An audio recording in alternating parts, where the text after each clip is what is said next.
Well, basically, it's a music industry revolution, you know. What we want all hostels in the world, even restaurants and cafes, basically. But we start with hostels, that who we work with. There are 52,000 of them around the world, you know. We just want all these hostels to stop playing the music of established musicians on the playlist, whoever it is that's established out there.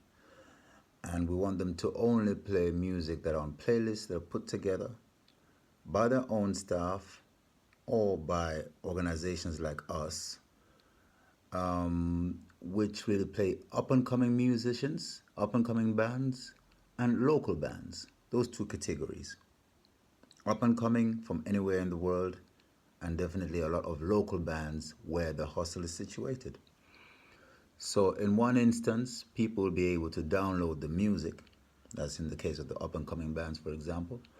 And the money goes to the band, and it also goes to planting trees and cleaning the ocean. That's a global thing, right? Pretty general, you know. And then when we get down to the specifics, where there are actually specific local problems, we deal with the reggae dollar.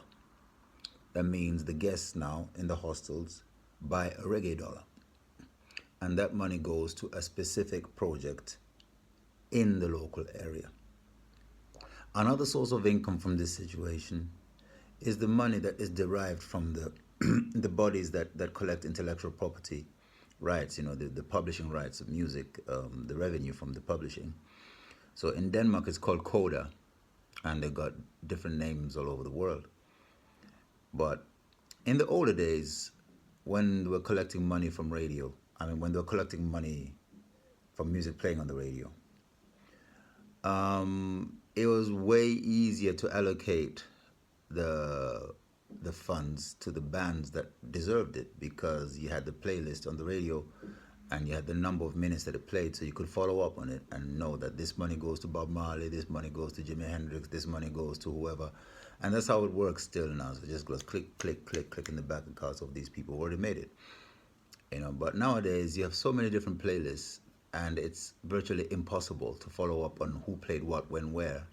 Yet these bodies still collect the money because you cannot play music without the music license, which is basically like you have to pay a monthly fee or an annual fee as well. I don't know exactly how it's put together.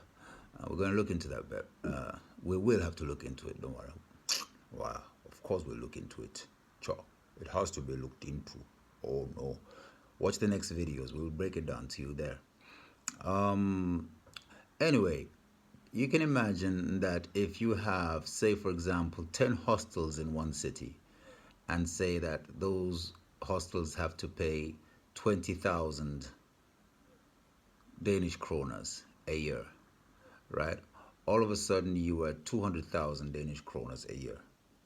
And you're actually able to retain that money in Copenhagen, you know? What if we spread that out to all the cafes and all the bars? Then we're up in the millions that actually stays in Copenhagen and does not go off to Elton John or whoever, you know, who's already made money, or some of them have even died, or and you know what I'm saying, and the money still goes to them.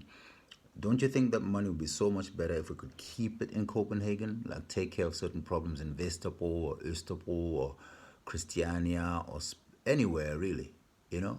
So that's the whole point. And then we duplicate that model all over the world, you know, all over, in every city, Mexico City, wherever you want to put it, Cincinnati, wherever, man. Talk about what's the name of that place again? Flint, Michigan, where they don't have clean water up until now, you know. So it's crazy.